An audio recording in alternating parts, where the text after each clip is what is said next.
So how can you best help your family to have hope for the future? And again, I go back to like, what do you hope most for your grandchild when they grow up? What kind of life can you envision them having? There was a study done on the Jesuit monk cross-cultural study, and they went across all these different countries, and they asked one question. They just asked, what do you hope most for your child when they grow up? And what do you think every mother's response was? Cross-culturally, in every culture, what was it that mothers wanted most for their child?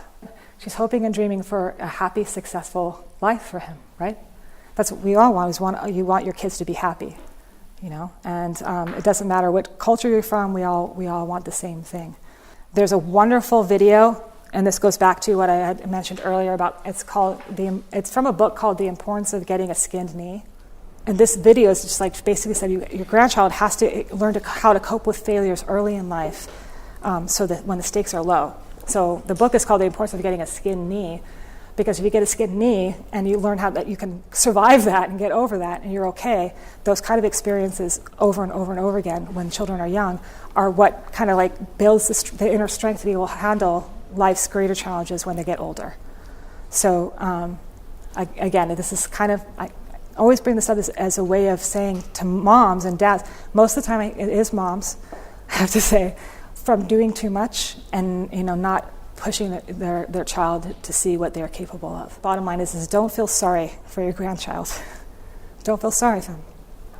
They've got challenges.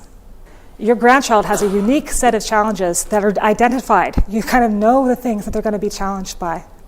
You don't have pity for them. Just, have hope and for their potential and believe in their potential. And always, always, always, I've always seen that if you set the bar here, the kid only gets to here. If you set the bar here, they may get to here, maybe not all the way, but they're higher than where I set the bar. So set high expectations. One of the things is what are some of the things that inspire us when things are difficult? I'm inspired by like movies of people overcoming tremendous adversity and winning, which is almost every movie, if you think about it. But like I could think of a movie like Rudy. Does anyone know that movie, Rudy? Really short guy, but he was so determined that he was going to do it, and he did. Like I love seeing that. I love seeing people overcome adversity and triumphing. And, that's the same thing. It's a great pleasure of doing something that no one thought you could do. All the time now there's like stuff on the web and of different videos, inspirational videos of people overcoming tremendous challenges and not giving up. My brother was born with only one hand. He only has his left hand. He doesn't have his right hand. And this happened because of thalidomide in the 60s that they used to give to women when they were pregnant. So he was born without a hand. So from a very early age, I watched my brother, struggle. I watched my brother to get teased on and everything like that.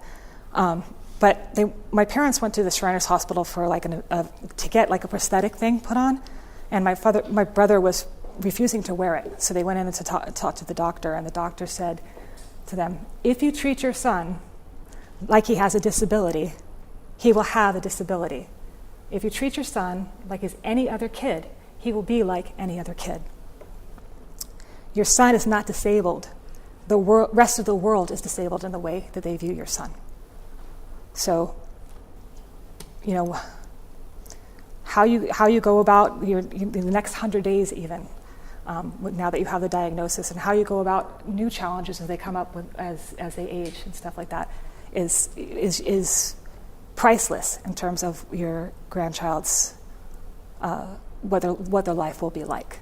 So, my ending thing is always like to have absolute hope for your grandchildren and really realize that they have tremendous potential. The fact of the matter is, I say, is that no one can tell you what your grandchild's potential is. No one. I have worked with kids who were verbal at a very young age, and I was like, this child's going to do great, and somehow it didn't happen for him.